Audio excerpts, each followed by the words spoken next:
এতিয়া চাওক হাগ্ৰামা মহিলাৰী ডাঙৰীয়া সুদীৰ্ঘ 17 বছৰ এই BTCৰ দায়িত্বত আছিলে 2003 চনত যেতিয়া BTC একৰ্ড হৈছিলে তাৰ পিছৰ পৰা তেখেতে একচ্ছত্ৰী নায়কৰ দৰে এই অঞ্চলত শাসন কৰিছে আৰু শোষণো কৰিছে লগত অবাধ দুৰ্নীতি কৰিছে লুণ্ঠন কৰিছে আৰু যেতিয়াই দেখা পাইছে যে এই তেখেতৰ গাদী গুচি গ'ল গৈ যোৱাৰ কাৰণে এতিয়া ক্ষমতাই মূৰত ধৰা বুলি যেটো কথা কয় ঠিক তেনেদৰে তেখেতে যিবিলাক মন্তব্য কৰি আছে যথেষ্ট টুলুঙা মন্তব্য দিছে এতিয়া আনঅফিচিয়েলি কেনেকৈ তেওঁ মানে চিফ হৈ থাকিব নিৰ্বাচিত জনপ্ৰতিনিধি এজনেহে চিফ হ'ব পাৰে গতিকে তেখেতে এতিয়া চিফ হৈ থকা নাই বিভ্ৰান্ত আৰু ৰাইজক কৰিব নালাগে আৰু অনাগত সময়ত কোভিড-19 যোৱাৰ পিছতে অৰ্থাৎ কৰোনা ভাইৰাছৰ যি ত্ৰাস যোৱাৰ পিছতেই নিৰ্বাচন অনুষ্ঠিত হ'ব আৰু নিৰ্বাচন অনুষ্ঠিত হোৱাৰ পিছত আপোনালোকে নিশ্চয় দেখা পাব যে প্ৰকৃততেই মানুহে কাক বিচাৰিছে আৰু ইতিমধ্যে পৰিৱৰ্তন জোৱাৰ উঠিছে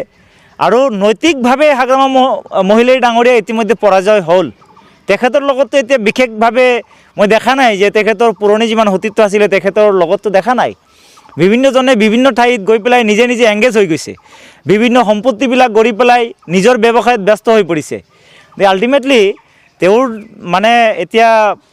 মানে গাদী যোৱাৰ কাৰণেই এতিয়া মুখত যি আহিছে তাকেই কৈছে আৰু এইটো মানি ল'বও খোজা নাই যে তেওঁ যে চিফ হৈ থাকিব নোৱাৰে এইটো মানি ল'ব খোজা নাই আৰু আমাৰ মাননীয় প্ৰমোদ বড়ো ডাঙৰীয়াৰ বলিষ্ঠ নেতৃত্বত BTCত আৰু প্ৰস্তাৱিত BTR অঞ্চলত এক নতুন চৰকাৰ আহিব আৰু প্ৰগতিশীল চৰকাৰ আহিব ন্যায়সংগতভাৱে আমাৰ চৰকাৰ চলিব আৰু বিশেষভাৱে আমাৰ গুড গভাৰ্নেন্স চলিব এই কনফিডেন্স খালি নহয় ৰাইজৰ কথা কৈ আছোঁ আপোনালোকে জানে যে প্ৰতিগৰাকী MCLA ভইচ অফ কনষ্টিটুৱেঞ্চি হয় আমি যিহেতু MCLA হোৱাৰ পথত ৰাইজে আমাক যিহেতু ভোট দি জয়যুক্ত কৰাৰ কাৰণে ইতিমধ্যে সিদ্ধান্ত লৈছে আমাক জনাই আছে ৰাইজে যে আপোনালোকে খালি যিমান সোনকালে নিৰ্বাচন অনুষ্ঠিত হৈ যায় সিমান ভাল আমাৰ কাৰণে সেইকাৰণেই যে কোভিড-19 সোনকালে যোৱাৰ পিছতেই ৰাইজে ইতিমধ্যে সিদ্ধান্ত লৈছে সেই ৰাইজৰ সিদ্ধান্তটো আমি বেলট বাকচৰ জৰিয়তে খালি আমি ৰিজাল্টটো আনিব লাগে গতিকে কনফিডেন্স থাকিবই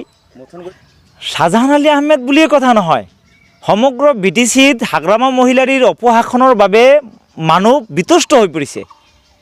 আৰু তাৰ কাৰণেই পৰিৱৰ্তন ৰাইজে বিচাৰিছে প্ৰকৃতপক্ষে যিহেতু পৰিৱৰ্তন বিচাৰিছে তাৰ কাৰণেই পৰিৱৰ্তনৰ স্বাৰ্থত মানুহে আমাক ভোটদান কৰিব